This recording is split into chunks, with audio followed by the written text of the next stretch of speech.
Unfortunately, during my experimental D&D phase, when I was coming up with all sorts of ideas to host games for, I tended to, and it was really one of my biggest problems, where I tended to make things more grandized than they should be. I made things a bit more than what people were able to handle. I made situations a bit more overpowered. I had a problem towards the beginning of me being a DM with overpowering certain characters or certain situations. I did, of course, learn and curve that over time, and of course, I didn't end up pissing anybody off too much. Most of the times when they bit the dust, it was usually in some kind of awesome way, and they kind of forgave me, and, we all laughed it off. So thankfully, I didn't aggravate anybody too severely.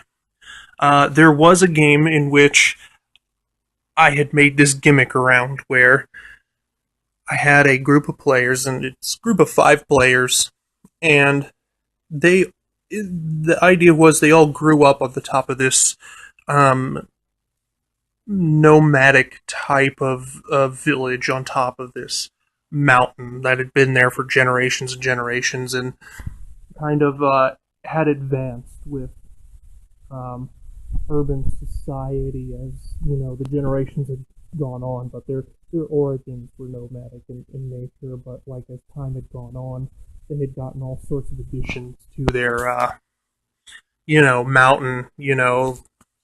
They had a whole like military setup too, and I had designed this entire huge like multi-level village, right? That was behind these walls, and there were cannons in the walls, and it was on top of this huge mountain uh, called Grum Rock. It is now known in our homebrew campaign of Alea as Death Mountain, and for reasons that will become apparent here shortly. So the idea was is that I had a group of people who were all uh, training to go out and be like the people who went out and got supplies for the town. The adventurers who had a specific skill set who went out to get supplies and get back. And we're being trained by the older generation to know the routes, and if there was a problem around town that needed to be taken care of, they were the ones who took care of it. They were a particular section of military. They were kind of like the Ranger-esque military guys, even if, some guy wanted to play as a fighter or something. They were all technically a subclass of Rangers, pretty much, is what the idea was behind it. And so, sure enough, I send them on a couple of runs. I send them on a run to go get food, and, first level, like, skirmish happens, and they get past it with, I think it was like, Null, I believe is what they're called, Gnall or Null. They're the hyena people, and they were, trying to raid their caravan of supplies, and they had to take care of them, and basic beginning level adventure stuff, right? And then when they got back, their chieftain calls them, to his hut to send them out on another mission because there's this uh, old necromantic sorcerer guy who he knew from back in the day, and they are to escort the chieftain down there to confront his former friend turned rival, and there's a huge history with them, and he's come back from wherever he was and has stationed himself very clearly outside on the other side of the mountain, and built this huge bonfire and stuff. Made it very noticeable that he's in like this section of cavern that connects to this cave, but like the cavern has this wide spot out where you could build a huge bonfire and be noticed pretty much, right? And of course, he's waiting for us and the chieftain to get down there. And when we do, the trap is, of course, sprung. The trap, of course, being that when we get down there, the necromantic sorcerer had been piling up bones of some kind of, different types of creatures in which he had collected, and he had like a wagon that he had gotten there with. And the wagon clearly full of these bones, right? And he stockpiled them in front of this fire.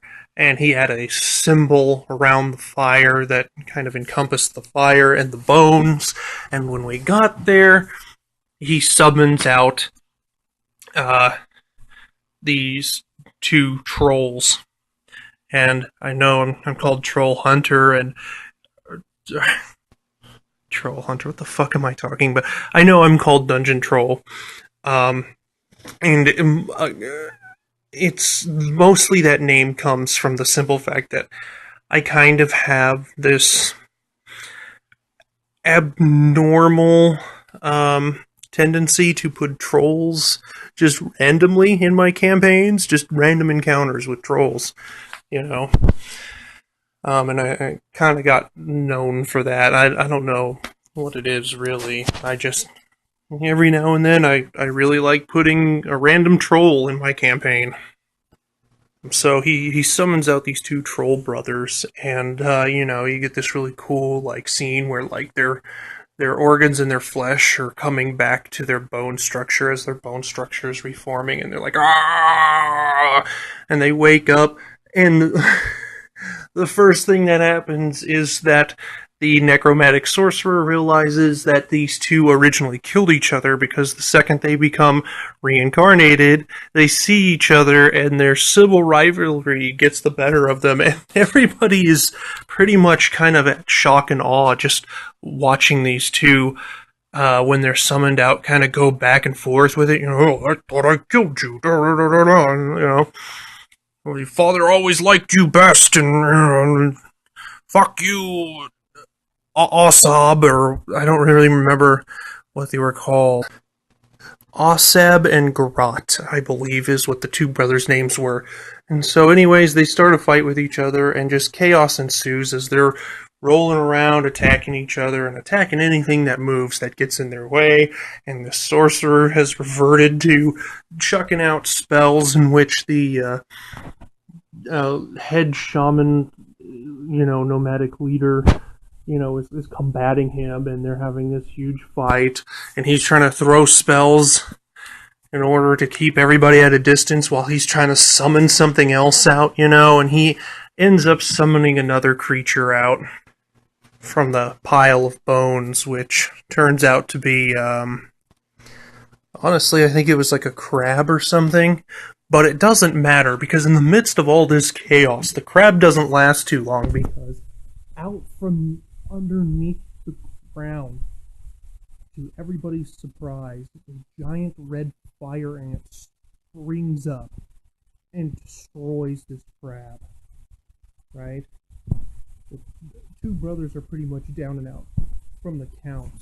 For the count by this point, by the rest of the party.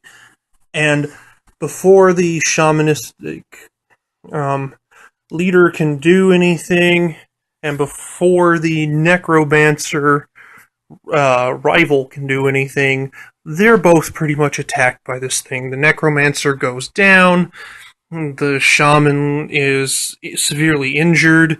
We're forced to kill this giant insect and find out what's going on. There's this moment where we're trying to look down in the hole and see what was going on, but we didn't have much time, because we needed to get they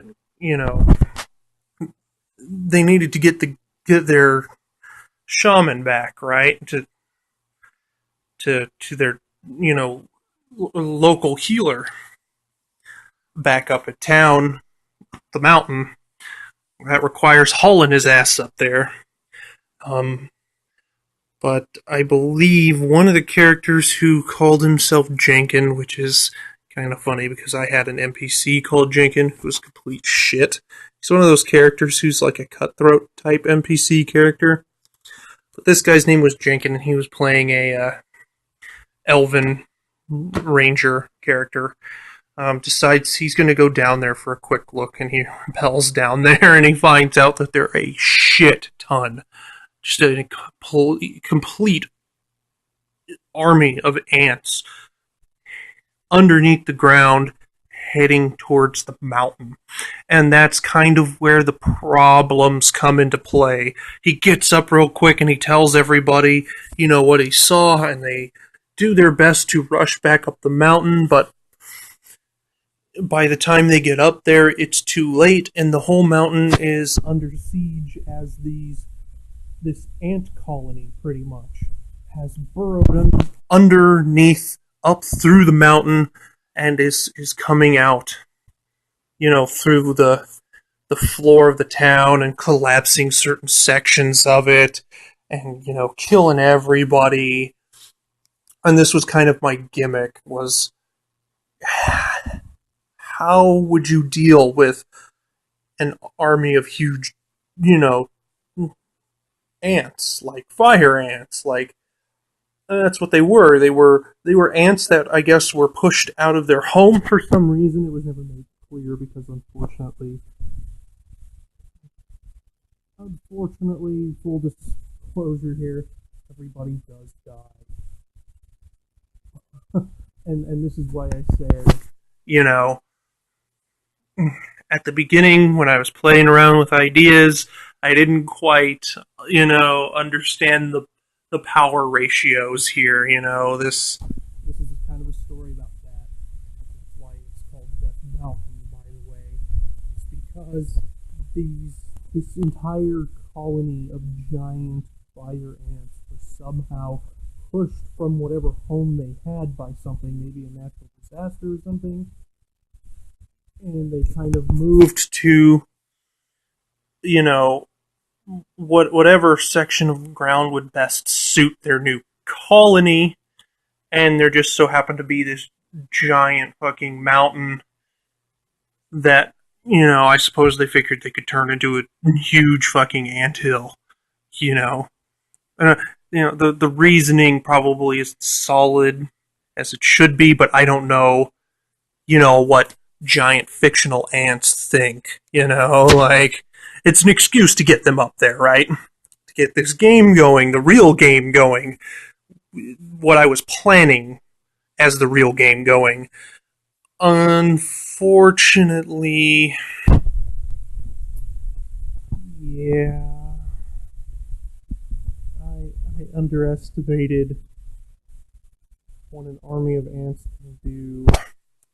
Just you want a total party wipe, your characters may be a little too powerful, maybe you gave them too much powerful shit, or you leveled them up too ridiculously too fast, and now it's causing you a problem, and you just kind of want to wipe the slate clean and start over again, and you need a good excuse. You don't have to cause this huge major apocalypse that just destroys your entire world.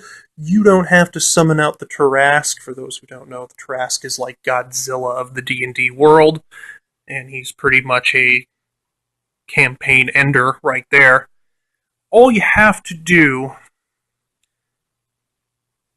is put your people up against an army of giant fire ants, because I'm telling you, nobody lasted that long. It was gruesome, okay?